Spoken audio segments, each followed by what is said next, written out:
Palavra da Verdade, com Hernandes Dias Lopes. Irmãos amados, nós vamos abrir a Palavra de Deus no livro de Atos dos Apóstolos, capítulo 27. Atos 27.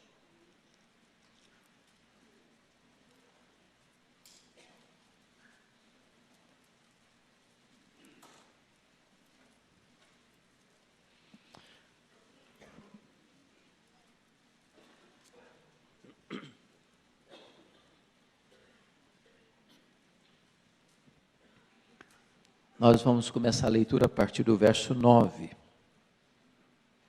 Os perigos da viagem. Depois de muito tempo, tendo se tornado a navegação perigosa e já passado o tempo do dia do jejum, admoestava-os Paulo, dizendo-lhes: Senhores, vejo que a viagem vai ser trabalhosa, com dano e muito prejuízo, não só da carga e do navio, mas também da nossa vida. Mas o centurião dava mais crédito ao piloto e ao mestre do navio do que o que Paulo dizia. Não sendo o porto próprio para invernar, a maioria deles era de opinião que partissem dali para ver se podiam chegar a Fenícia e aí passar o inverno, visto ser um porto de Creta, o qual olhava para o norte e para o sudeste. Soprando brandamente o vento sul, e pensando eles ter alcançado o que desejavam, levantaram âncora e foram costeando mais de perto a ilha de Creta. Entretanto, não muito depois, desencadeou-se do lado da ilha um tufão de vento chamado Euroquilão, e sendo o navio arrastado com violência, sem poder resistir ao vento, cessamos a manobra e nos fomos deixando levar. Passando sob a proteção de uma ilhota chamada Cauda, a custo conseguimos recolher o bote, e levantando-se este, usaram de todos os meios para cingir o navio, e temendo que dessem na Sirte, arriaram os aparelhos e foram ao léu. Açoitados severamente pela tormenta, no dia seguinte já aliviavam o navio. E ao terceiro dia, nós mesmos, com as próprias mãos, lançamos ao mar a armação do navio. E não aparecendo, havia já alguns dias, nem sol, nem estrelas, caindo sobre nós grande tempestade, dissipou-se, afinal, toda a esperança de salvamento. Havendo todos estado muito tempo sem comer, Paulo, pondo-se em pé no meio deles, disse: Senhores, na verdade era preciso terem me atendido e não partir de Creta, para evitar este dano e perda. Mas já agora vos aconselho bom ânimo, porque nenhuma vida se perderá de entre vós, mas somente o navio. Porque esta mesma noite, um anjo de Deus, de quem eu sou e a quem eu sirvo, esteve comigo dizendo: Paulo, não temas. É preciso que compareças perante César. E eis que Deus, por sua graça, te deu todos quantos navegam contigo. Portanto, senhores, tende bom ânimo, pois eu confio em Deus, que sucederá do modo por que me foi dito. Porém, é necessário que vamos dar a uma ilha. Quando chegou a 14ª noite, sendo nós batidos de um lado para o outro do mar Adriático, por volta da meia-noite, pressentiram os marinheiros que se aproximavam de alguma terra. E lançando o prumo, acharam 20 braças. Passando um pouco mais adiante, tornando a lançar o prumo, acharam 15 braças. E receosos de que fôssemos atirados contra lugares rochosos, lançaram da popa 4 âncoras e oravam para que rompesse o dia. Procurando os marinheiros fugir do navio e tendo arriado o bote no mar, a pretexto de que estavam para largar âncoras da proa, disse Paulo ao centurião e aos soldados: Se estes não permanecerem a bordo, vós não podereis salvar-vos. Então os soldados cortaram os cabos do bote e o deixaram afastar-se. Enquanto amanhecia, Paulo rogava a todos que se alimentassem, dizendo: Hoje é o 14º dia em que, esperando, estáis sem comer, nada tendo provado. Eu vos rogo que comais alguma coisa, porque disso depende a vossa segurança. Pois nenhum de vós perderá nem mesmo um fio de cabelo. Tendo dito isto, tomando um pão, deu graças a Deus na presença de todos. E depois de o partir, começou a comer. Todos cobraram ânimo e se puseram também a comer. Estávamos no navio 276 pessoas ao todo. Refeitos com a comida, aliviavam o navio, lançando o trigo ao mar. Quando amanheceu, não reconheceram a terra, mas avistaram uma enseada onde havia praia. Então consultaram entre si se não podia encalhar ali o navio. Levantando as âncoras, deixaram-no ir ao mar, largando também as amarras do leme. E alçando a vela de proa ao vento, dirigiram-se para a praia. Dando, porém, num lugar onde duas correntes se encontravam, encalharam ali o navio. A proa encravou-se e ficou imóvel, mas a popa se abria pela violência do mar. O parecer dos soldados era que matassem os presos, para que nenhum deles, nadando, fugisse. Mas o centurião, querendo salvar a Paulo, impediu-os de o fazer. E ordenou que os que soubessem nadar fossem os primeiros ao lançar-se ao mar e alcançar a terra. Quanto aos demais, que se salvassem, uns em tábuas e outros em destroços do navio. E foi assim que todos se salvaram em terra. Uma vez em terra, verificamos que a ilha se chamava Malta. Os bárbaros trataram-nos com singular humanidade, porque acendendo uma fogueira, acolheram-nos a todos por causa da chuva que caía e por causa do frio. Tendo Paulo ajuntado e atirado à fogueira um feixe de gravetos, uma víbora, fugindo do calor, prendeu-se-lhe a mão. Quando os bárbaros viram a víbora pendente da mão dele, disseram uns aos outros: certamente este homem é assassino, porque salvo do mar, a justiça não o deixa viver. Porém, ele sacudindo o réptil no fogo, não sofreu mal nenhum. Mas eles esperavam que ele viesse a inchar ou a cair morto de repente. Mas depois de muito esperar, vendo que nenhum mal lhe sucedia, mudando de parecer, diziam ser ele um Deus.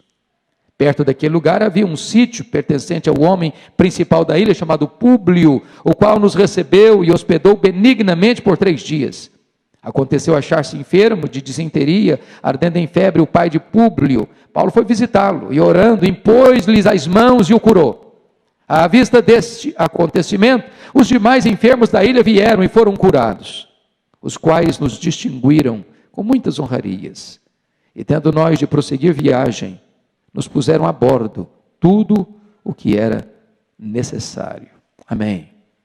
O tema que eu vou trabalhar nesta noite é como passar vitoriosamente pelas tempestades da vida.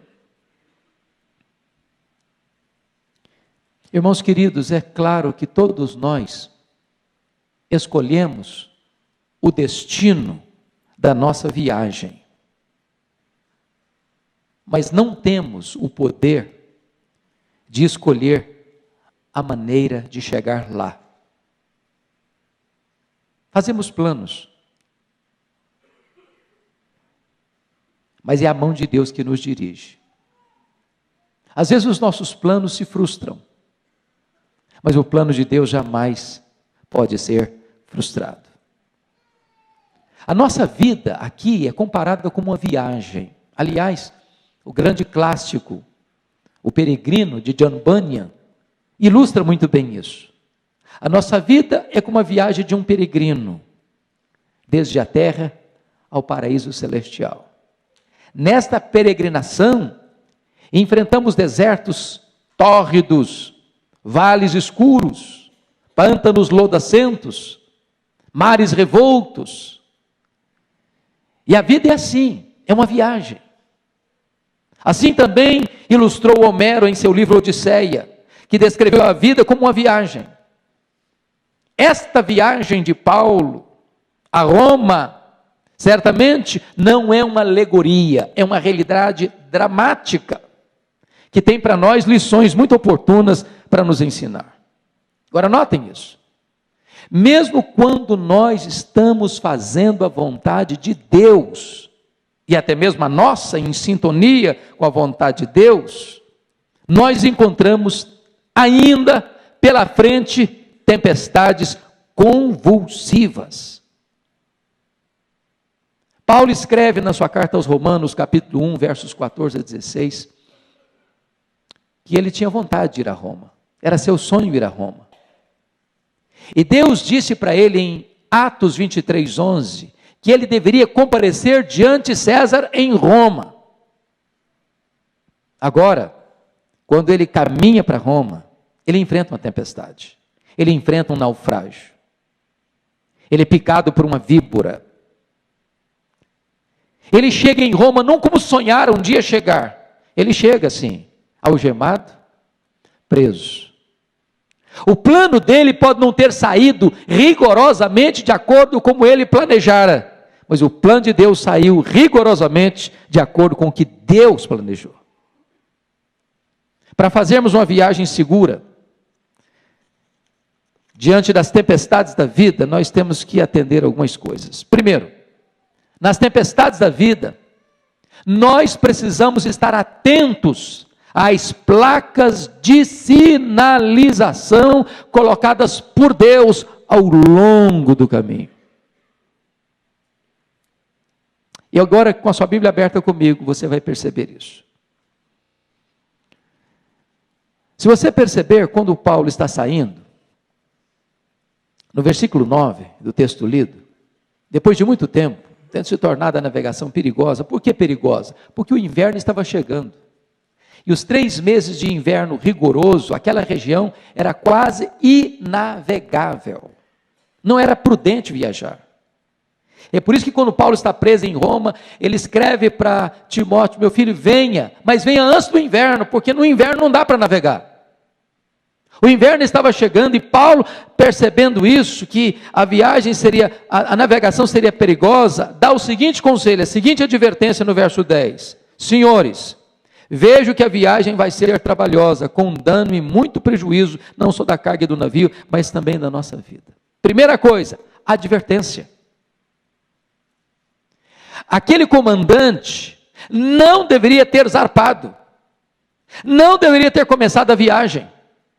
Paulo os adverte com muita consciência. Sabe, irmãos, também na jornada da vida, Deus coloca placas no nosso caminho, nos advertindo. Se nós não ouvirmos os alertas desses avisos de Deus, se nós não lermos essas placas de Deus ao longo do caminho, correremos o risco de fazermos uma viagem desastrosa. Deus coloca placas. Por exemplo, você nem pode imaginar o que é fazer uma viagem de carro sem obedecer às placas, sem observar as placas. Quem não observa as placas de aviso, corre o risco de um acidente grave e de provocar tragédias na vida de outras pessoas. Deus coloca placas. Por exemplo, quando um adolescente chega em casa às 3 horas da madrugada, isso é uma placa. Isso é um aviso, isso é um sinal. Quando marido e mulher não conversam mais, não dialogam mais, não têm afeto mais um pelo outro e tratam o outro com rispidez, isso é um aviso, isso é uma placa.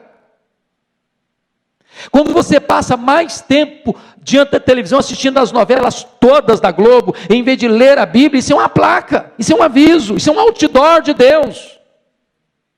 Deus coloca placas ao longo do nosso caminho. Mas veja você no versículo 11, o descrédito. Confira aí o verso 11. Mas o centurião dava mais crédito ao piloto e ao mestre do navio do que o que Paulo dizia. Talvez pensasse assim, esse Paulo pode entender muito bem de Bíblia, ele é missionário, ele é pregador e tal, mas de navio, de embarcação, de viagem marítima, eu não entendo não. Isso aqui é com a gente. Talvez muitas pessoas desacreditam também das coisas de Deus, não querem os conselhos de Deus, não querem ouvir a voz de Deus, não buscam a orientação de Deus.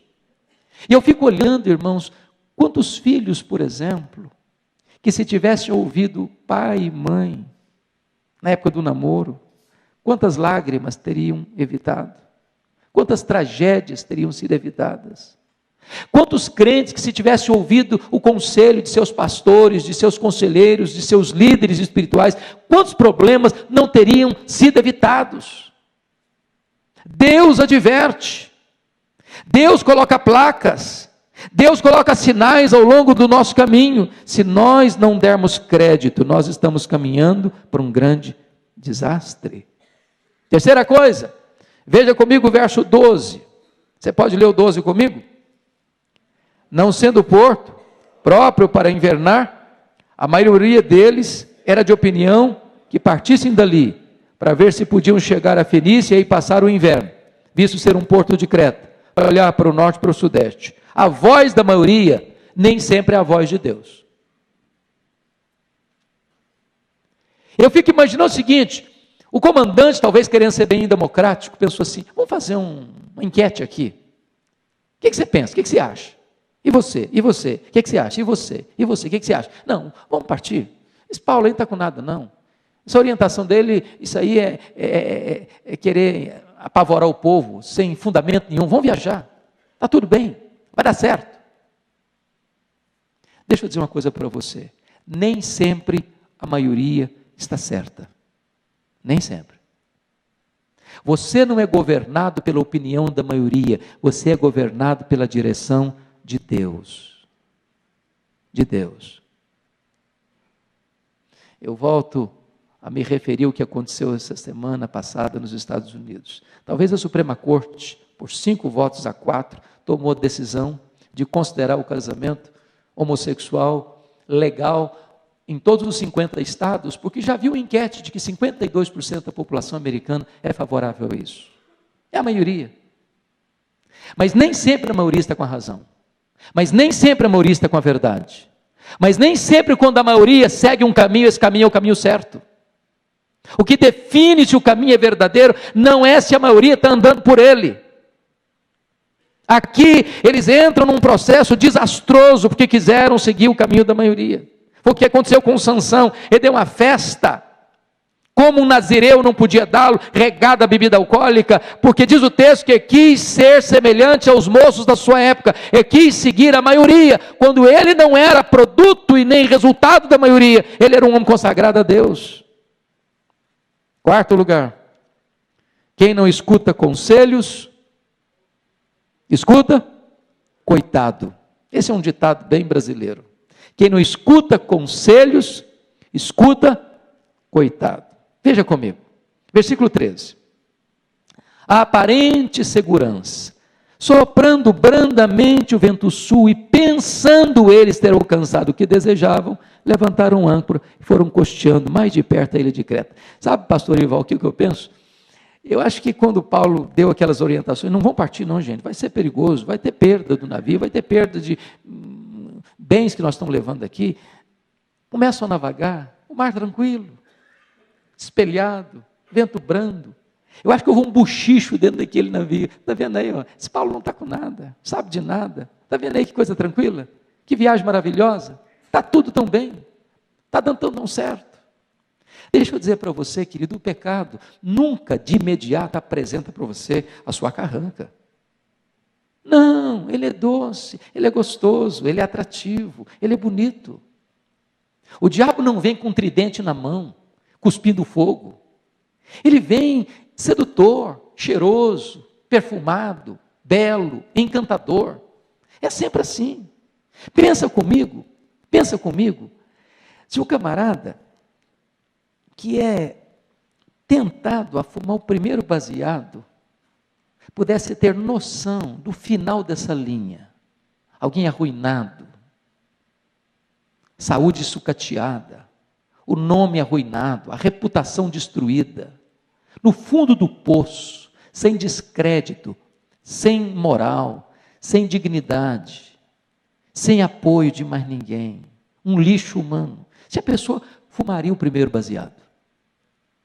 Pense comigo, se uma pessoa que tomou o primeiro gole pudesse olhar lá no final da linha, o que é um ébrio, caído numa sarjeta, tirado de lá pelo pai, pela mãe, pelo marido, pela esposa, pelos filhos, a vergonha, o opróbrio, a miséria, a desgraça, você tomaria o primeiro gole.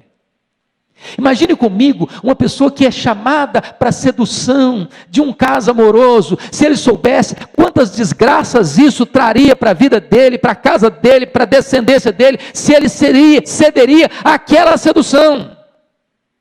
Aparentemente está tudo bem, a viagem está boa, está tendo até sucesso o que eu estou fazendo, vai dar tudo certo, eu vou escapar. Veja o 14 comigo. O perigo. Entretanto, não muito depois, desencadeou-se do lado da ilha um tufão de vento chamado Eroquilão. Veja você que a coisa muda de uma hora para outra, transtorna de uma hora para outra, a crise chega sem mandar telegrama, o problema se estabelece sem mandar aviso prévio, transtorna tudo, vira tudo de ponta cabeça. De repente aquilo que estava tão calmo, tão tranquilo, tão seguro, tão sob controle, já não tem mais controle nenhum. A fase seguinte é a impotência. Olha o verso 15. Sendo o navio arrastado com violência, sem poder resistir ao vento, cessamos a manobra e nos fomos deixando levar. Perdi o controle.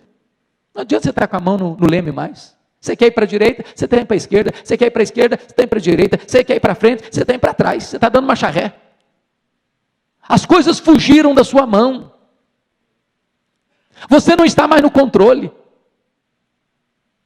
Quando nós não observamos as placas de Deus no nosso caminho, chega um ponto em que nós perdemos o controle da situação. E aí, a fase seguinte é o prejuízo. É o prejuízo. Olha os versos 18 e 19 comigo. Açoitado severamente pela tormenta, no dia seguinte já aliviava o navio. E ao terceiro dia, nós mesmos, com as próprias mãos, lançamos ao mar a armação do navio. O pecado é sempre assim. Ele subtrai. Ele causa prejuízo. Eu costumo dizer 3 frases que eu aprendi e me marcam muito. O pecado é uma fraude. É um engodo. Ele vai levar você mais longe do que você gostaria de ir. Ele vai reter você mais tempo que você gostaria de ficar. Ele vai custar para você mais caro do que você gostaria de pagar. Leia as placas. Leia as placas. Mas o final da linha qual é? O desespero total. Olha o verso 20. Pode ler o verso 20 comigo? E não, aparecendo, havia já alguns dias, nem sol, nem estrelas, caindo sobre nós grande tempestade, dissipou-se afinal toda a esperança de salvamento. Fundo do poço, fim da linha, não tem mais esperança. Quando você não lê as placas de Deus ao longo do caminho, as tragédias vão acontecendo, um abismo chama outro abismo, chega ao ponto que você perde a esperança. Não tem mais saída, não tem mais solução. Sabem por quê? Porque lá atrás, você devia ter seguido as placas, você devia ter olhado os sinais de Deus, e você os ignorou, e agora está colhendo as inevitáveis consequências da negligência e da desobediência. Mas é um segundo ponto que eu quero tratar com você. Nas tempestades da vida, precisamos olhar para Deus e não para as circunstâncias e nos levantarmos como encorajadores. Primeiro, na tempestade, encoraje as pessoas e encaminhe as pessoas para a vida. Veja o verso 21 e 22 comigo, vamos juntos? Havendo todos estado muito tempo sem comer, Paulo, pondo-se em pé no meio deles, disse: Senhores, na verdade era preciso terem me atendido, e não partir de Creta para evitar este dano e perda. Mas já agora vos aconselho, bom ânimo, porque nenhuma vida se perderá de entre vós, mas somente o navio. Paulo poderia ter tomado a seguinte posição: eu avisei, não avisei? Agora aguente.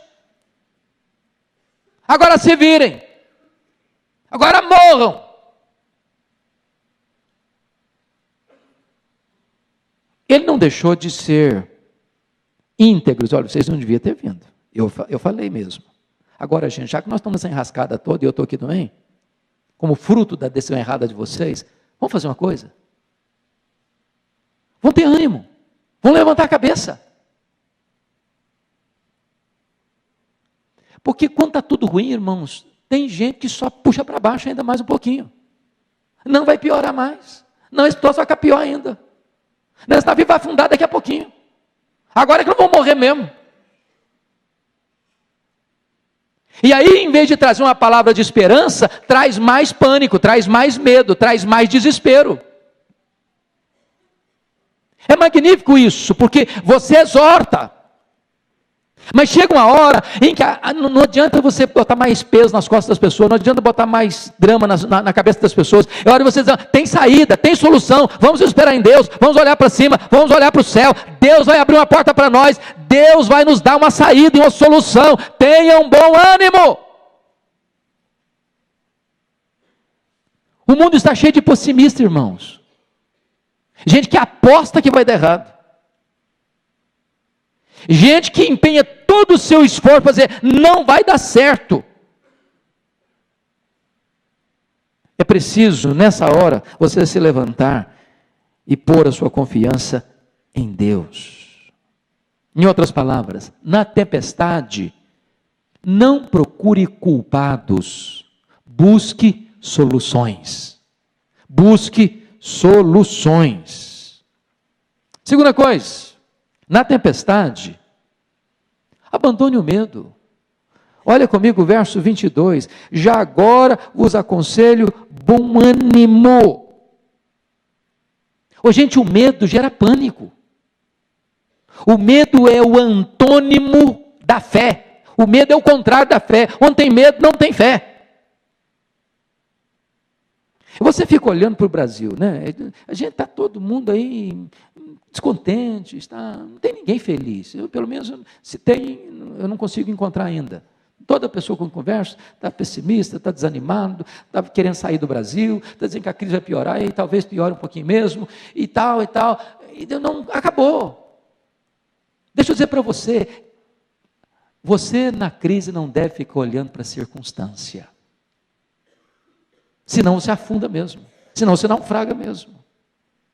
Na crise, Deus quer levantar você como alguém que diz, eu não tenho medo, porque a minha vida não é governada em Brasília, a minha vida não é governada pela economia do Brasil, a minha vida não é governada pelos acordos internacionais, pelas decisões das Supremas Cortes, a minha vida é governada pelo Deus Todo-Poderoso, e Ele está no trono, e Ele nunca enfrentou crise. Levante-se como encorajador. Terceiro lugar, na tempestade, abra os olhos para ver as intervenções sobrenaturais de Deus. Confira comigo os versos 23 e 24. Vamos juntos? Porque esta mesma noite, um anjo de Deus, de quem eu sou e a quem eu sirvo, esteve comigo dizendo, Paulo, não temas, é preciso que compareças perante César. E eis que Deus, por sua graça, te deu todos quantos navegam contigo. Louvado seja Deus. Lá em Atos 23:11, Deus apareceu para Paulo na cadeia, está preso em Jerusalém. Diz, olha, coragem.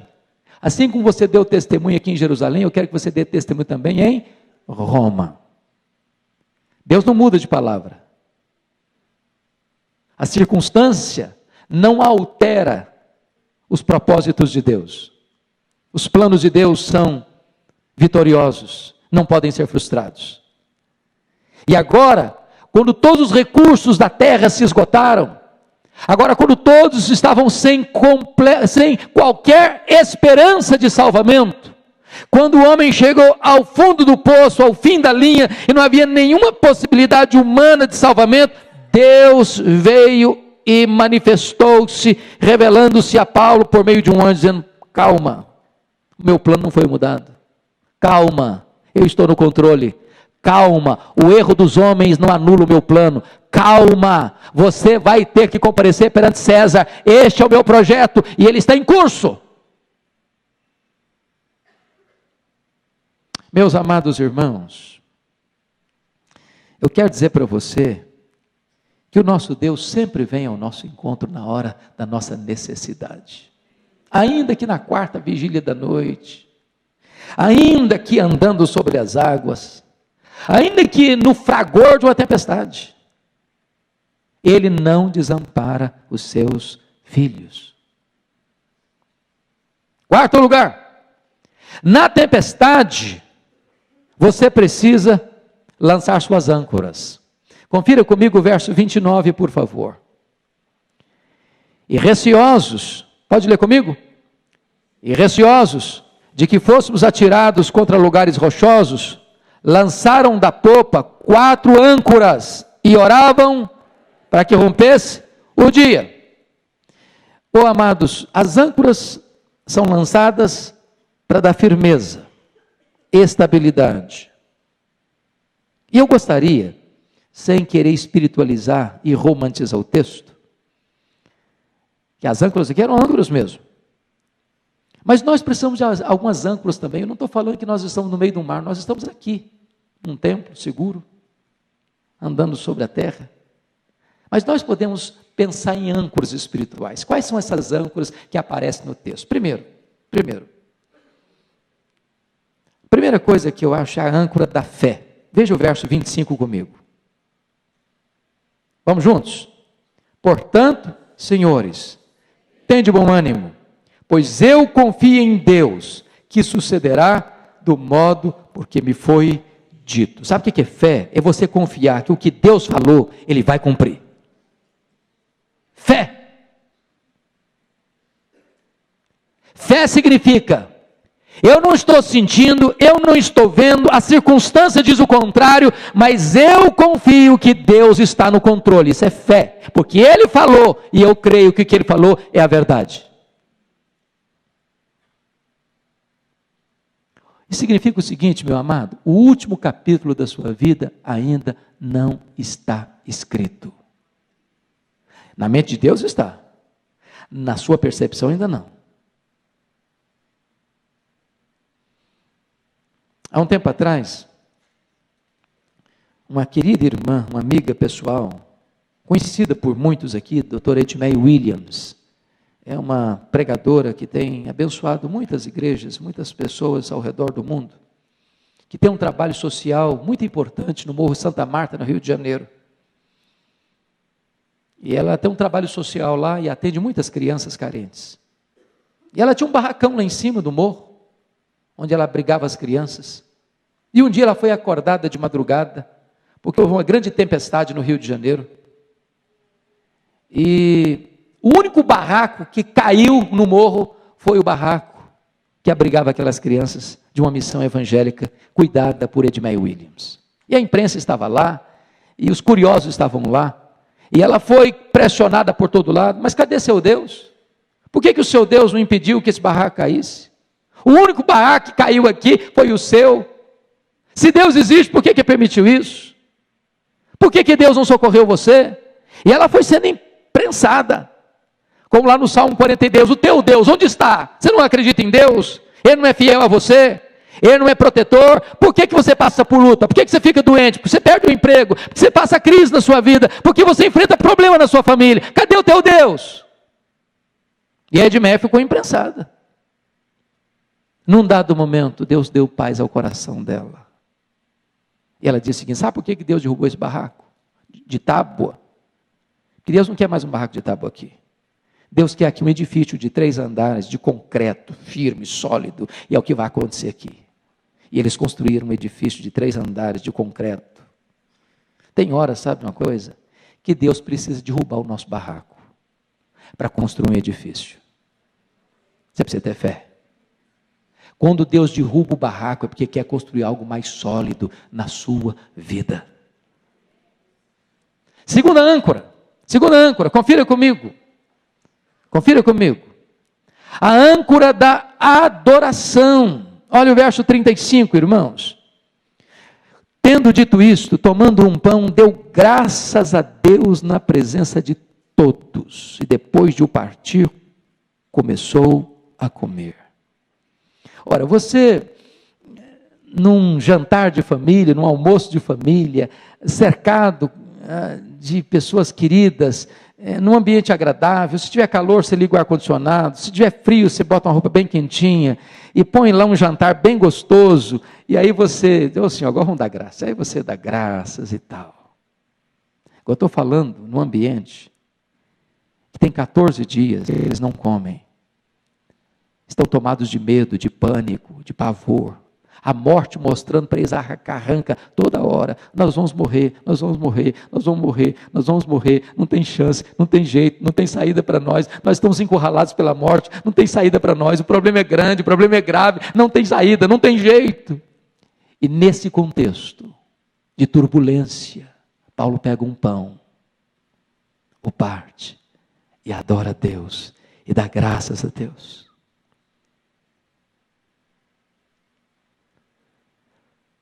Coloque a âncora da adoração, das ações de graças, não quando o problema já foi embora, mas pela fé, dê graças a Deus, sabendo que mesmo na tempestade, Deus continua no controle da situação.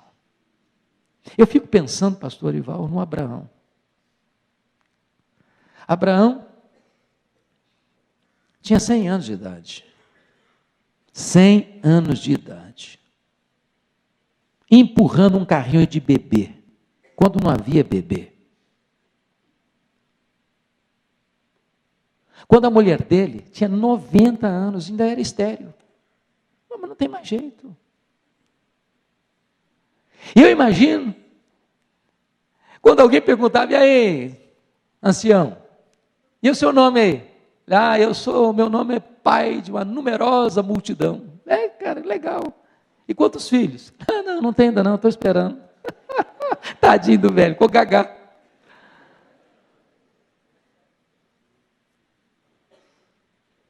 Deixa eu dizer para você, querido. Abraão creu contra a esperança, diz a Bíblia. E se fortaleceu. Adore a Deus na crise. Dê graças a Deus na escassez. Dê graças a Deus diante dos perigos da vida. Não por causa dos perigos, mas porque o seu Deus está no controle dos perigos. Terceira âncora, a âncora da oração. Olha o verso 29 comigo, você pode ler o 29?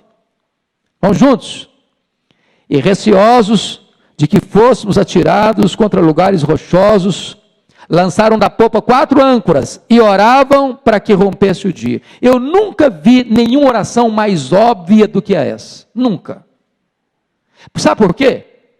Se você orar para o dia amanhecer, o dia amanhece. Se você não orar para o dia amanhecer, amanhece do mesmo jeito. Você já orou para o dia amanhecer alguma vez? Que ele vai amanhecer. Se você orar, ele amanhece. Se você não orar, ele amanhece também. O que significa que eles oraram para o dia amanhecer? Sabe por quê, irmãos? Tem hora que a noite está tão escura. Tem hora que a noite é tão trevosa. Tem hora que o aperto da alma é tão grande. Tem hora que o sofrimento é tão atroz. Você diz, meu Deus, ou amanhece esse dia, eu não vou aguentar. Meu Deus, o Senhor apressa essa luz chegar, ou eu vou perecer. Eu não sei se você está colocando a âncora da oração. Deus, me socorre, Senhor. Deus, me ajuda, meu Deus. Deus, vem ao meu encontro, Senhor. Deus, me dá um sinal do teu favor, meu Deus. Sabe o que aconteceu? Olha o verso 39. Leia comigo. Quando amanheceu, não reconheceram a terra, mas avistaram uma enseada, onde havia praia. Está aqui, tá bom. Ô, gente, eles estão numa viagem no meio do mar, para lá, para cá, sem saber se é dia, se é noite, não tem sol, não tem estrela, só tem escuridão, só tem desespero, só tem ameaça da morte. E eles oraram para quê? Para amanhecer o dia. E quando o dia amanhece, amanhece também a solução. Louvado seja Deus. O choro pode durar a noite inteira, mas a alegria vem pela manhã. Espera em Deus. Espera em Deus. Espera em Deus. Quarta âncora, olha comigo, versículo 26. Pode ler comigo? Porém, é necessário que vamos dar a uma ilha, a âncora da certeza. Você pode repetir essa frase comigo? É necessário. É necessário. É necessário. Tem coisas que são necessárias. Era necessário Jesus passar por Samaria. Era necessário eles darem numa ilha. Isso é certeza de que Deus traçou um rumo para a sua vida e Deus não vai frustrar o seu propósito. Certeza. Mas é o terceiro ponto, irmãos. Nas tempestades da vida, precisamos nos distinguir dos demais. Vá comigo para o capítulo 28. Primeira coisa que você precisa fazer, filho, é aproximar-se da fogueira, daquilo que pode aquecer você. Versículo 1 e 2.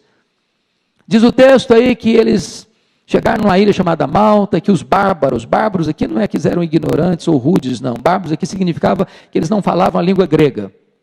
Trataram todos com singular humanidade, porque acendendo uma fogueira, acolheram-nos a todos por causa da chuva que caía, por causa do frio. Pensa comigo o seguinte, estava chovendo, estava fazendo frio, nem precisava estar chovendo, não, porque eles tinham que salvar na água lá. Então, todo mundo molhado. Mesmo que tentasse enxugar, depois de sair do mar, estava chovendo. Com frio. Todos ensopados. Podia pegar uma pneumonia. De repente, falou, já nós nos livramos do mar, mas agora a doença nos pega. O resfriado nos pega. Aí os malteses, os bárbaros, fizeram o quê? Uma fogueira para aquecê-los. Para enxugá-los, para aquecê-los. E eu quero dizer para você que tem hora, sem espiritualizar demais o texto, nós precisamos nos aproximar daquilo que nos aquece, sabe? Precisamos de um ambiente mais quentinho. Precisamos de um coração mais fervoroso. Precisamos pedir a Deus que a nossa igreja seja mais calorosa, cheia do Espírito Santo. A gente precisa se aproximar daquilo que nos aquece. Você precisa estar perto daquilo que ajuda você a ficar mais aquecido. Você precisa se aproximar do fogo. Não estou falando de fogo estranho, estou falando do fogo de Deus. Do fogo que aquece, do fogo que ilumina, do fogo que purifica, do fogo que alastra. Você precisa de andar com gente mais crente que você. Você precisa de andar com pessoas que influenciam a sua vida positivamente, que vão para frente, vai dar certo, vamos orar, vamos crer, vamos trabalhar, vamos fazer, Deus está conosco.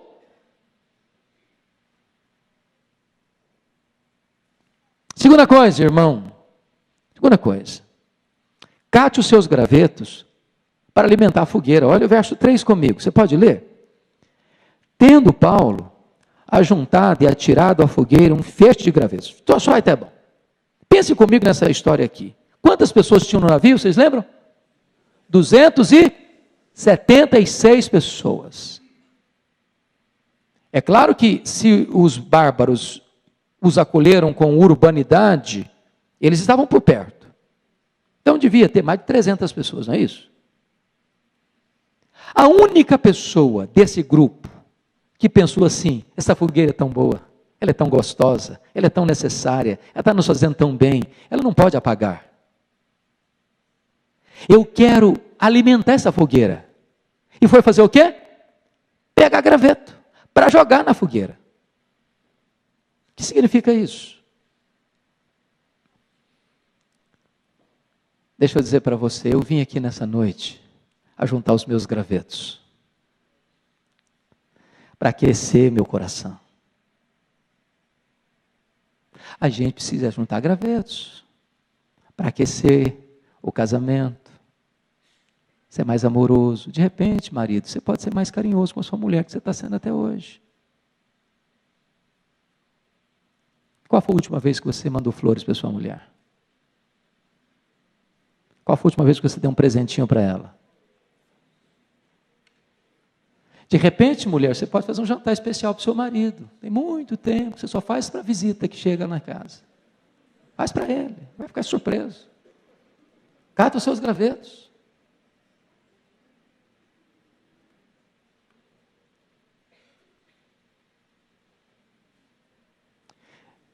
Catar os gravetos, sabe o que significa? Faça investimento. Faça um investimento.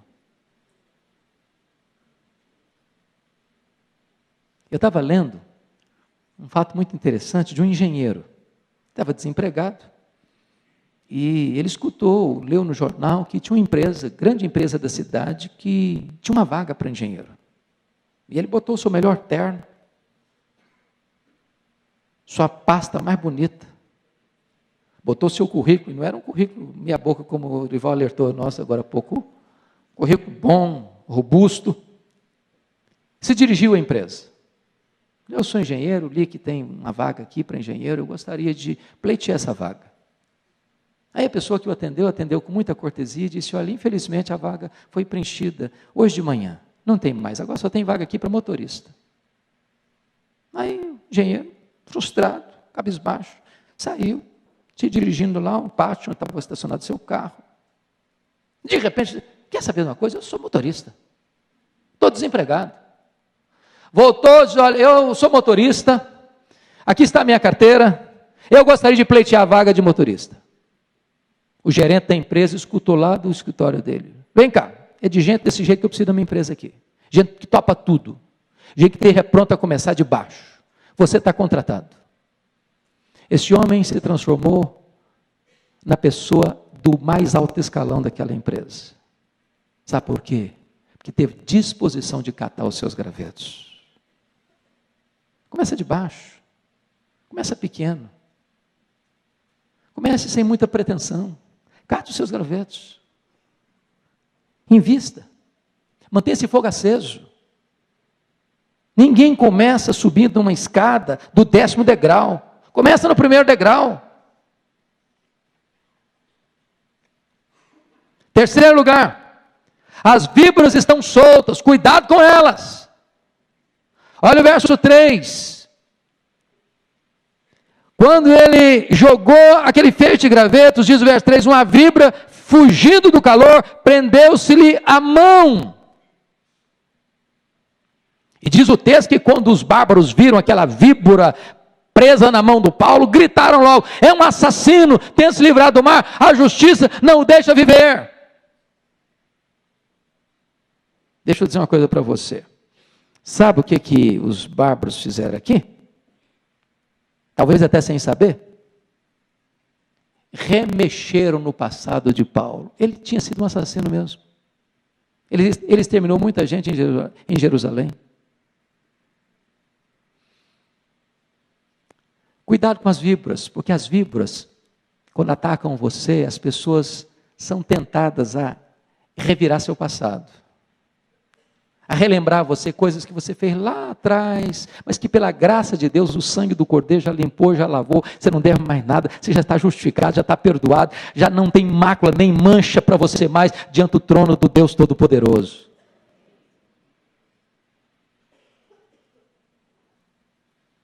Quarto lugar, veja o verso 5 comigo, jogue a víbora no fogo.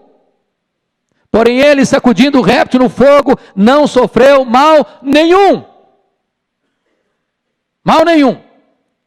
Paulo balançou a mão e jogou a víbora no fogo. Ele tirou o veneno da sua vida. Tem gente que às vezes, com a sua atitude, parece uma víbora que joga veneno em você e rotula você. É assassino.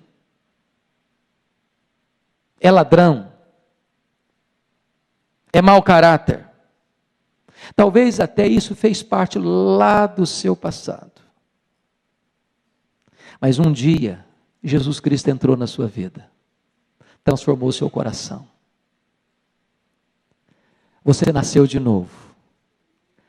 Você foi lavado e remido no sangue do Cordeiro. E agora Deus olha para você e diz: está justificado. Não deve mais nada. Está aqui com a minha lei, com a minha justiça. Eu quero concluir com o último ponto dizendo o seguinte: nas tempestades da vida, nós precisamos ser encorajados pelas promessas de Deus. Primeira promessa: Deus é poderoso para levantar gente desconhecida para ajudar você. Olha o verso 2 comigo, por favor. Pode ler comigo o verso 2? Os bárbaros trataram-nos com singular humanidade, porque acendendo uma fogueira, acolheram-nos a todos por causa da chuva que caía e por causa do frio. Os bárbaros nunca tinham visto Paulo, nunca tinham visto aqueles prisioneiros e trataram com urbanidade. Sabe o que significa isso? Que Deus pode levantar gente que você nunca viu, que nunca te conheceu, para abençoar você. E Deus é assim. Ele te surpreende. Às vezes as pessoas mais próximas de você vão passar batido na sua vida. Gente que nunca te viu vai endereçar bênçãos particulares especiais à sua vida e você vai ficar surpreso. Surpreso. Deixa eu contar só um detalhezinho aqui, uma história que eu achei muito engraçada. Boa, confortou o nosso coração. Eu e Tinha e os meninos estávamos morando nos Estados Unidos, vindo embora. E nós tínhamos comprado um carro velho lá, e na hora de voltar tinha que vender o carro. E o missionário que morava do meu lado, que era colombiano, disse: eu preciso do seu carro, só que eu tenho que dar $1.000 a menos do que o valor dele. Eu falei: tudo bem, já que você tem que dar, eu não vou fazer nada, tenho que entregar o carro. Aí passei o carro para ele. Só que nós tínhamos que voltar no dia 12 de setembro de 2001, vocês sabem o que aconteceu no dia 11 de setembro de 2001, ficamos retidos lá 4 dias, e nós só entregamos o carro no dia de vir embora. E aí a Tinha estava com um trabalho lá na escola, e nós tínhamos um presentezinho para comprar para uma pessoa querida, custava $300, mas nós estávamos com o dinheirinho contado já e tal. Mas como é que vamos fazer para comprar? $300 está meio caro o negócio. Aí no último dia de entregar o carro, a Tinha vai para a escola, daqui a pouco ela me liga, falou: olha, bati o carro. Ah, meu Deus, não entreguei o carro ainda, o que eu vou fazer agora? Não tinha 300 para comprar o presente, vou ter que pagar agora não sei quanto para consertar o carro. Uma caminhonete, truque, bateu na traseira de um Toyotinha velho. A picape foi tirada no reboque. Quando eu chego, eu falei: cadê o carro batido? Não tinha nada na traseira do carro, nada.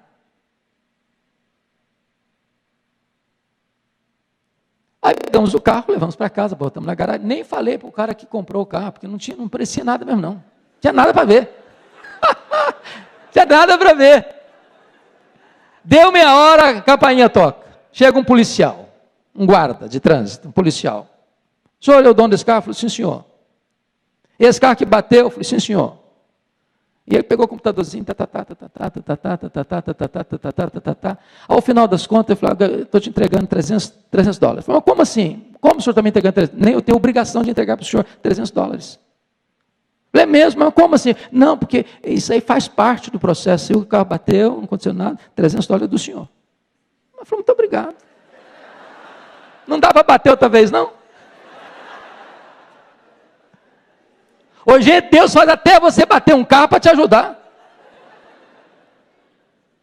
Deus é Deus. Deus é Deus. Ele levanta gente que você nunca viu para te abençoar. Segunda coisa, irmão, preste minha atenção nisso. Deus é poderoso para proteger você de todo mal. Quando aquela víbora prendeu na mão do Paulo, olha o verso 6 comigo. Paulo jogou a víbora lá no fogo, mas os bárbaros não acharam que estava resolvido o problema, não. Leia o verso 6 comigo. Mas eles esperavam que ele viesse a inchar ou a cair morto de repente. Mas depois de muito esperar, aí depois, deixa para depois que eu vou entrar no outro ponto ali. Preste bem atenção. Tem gente que vai olhar para você e diz: ele vai inchar. Ah, ele vai cair. Não aguenta essa rebordosa não, ele vai cair. Ele vai morrer.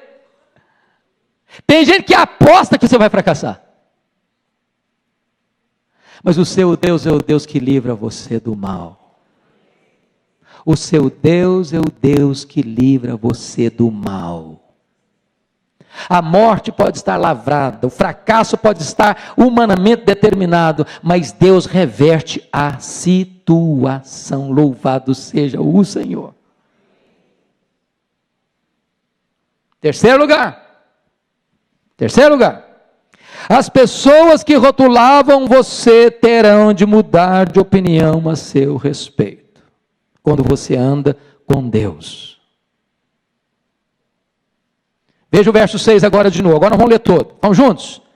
Mas eles esperavam que ele viesse a inchar ou a cair morto de repente, mas depois de muito esperar, vendo que nenhum mal lhe sucedia, mudando de parecer, diziam ser ele um Deus. Agora não é nem um assassino e nem um Deus, é um servo do Deus vivo. Quando você anda com Deus, irmãos, as pessoas que rotularam você, as pessoas que tentaram jogar veneno em cima de você, as pessoas que acreditavam que você ia inchar, que você ia cair, que você ia morrer, vão ter que mudar de opinião. Não, esse homem é um homem de Deus. Não, essa mulher é uma mulher de Deus. Deus está com ele. Eu não posso negar isso. Eu tenho que admitir que a mão de Deus está presente na vida dessa pessoa. Louvado seja o Senhor. Finalmente, queridos, finalmente. Última promessa. A ilha do seu naufrágio pode ser o lugar da sua oportunidade. Veja o verso 10 comigo.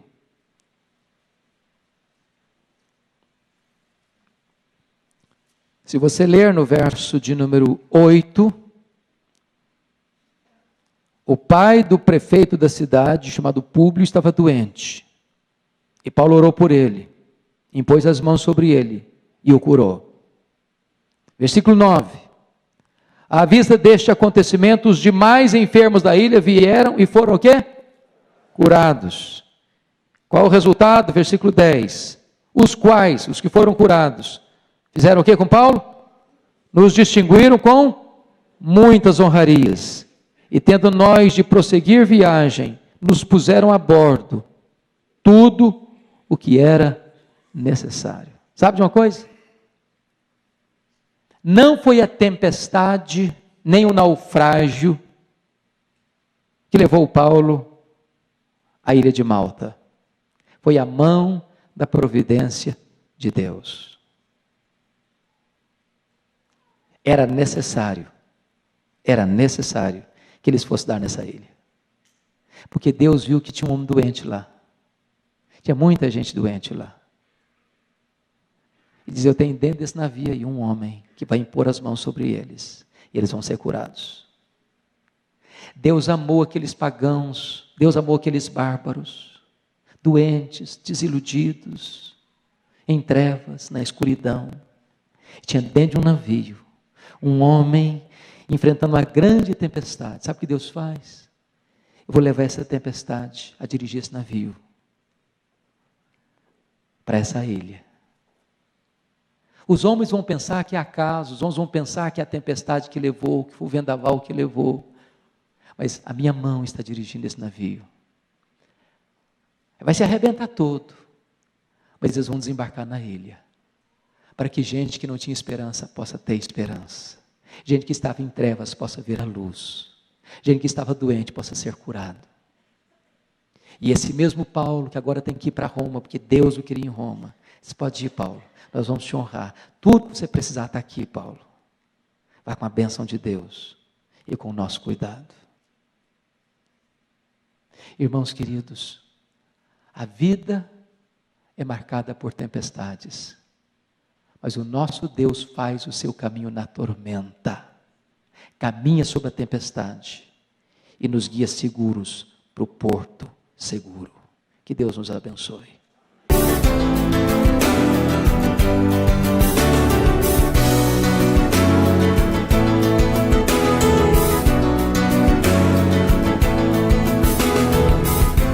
Palavra da Verdade, com Hernandes Dias Lopes.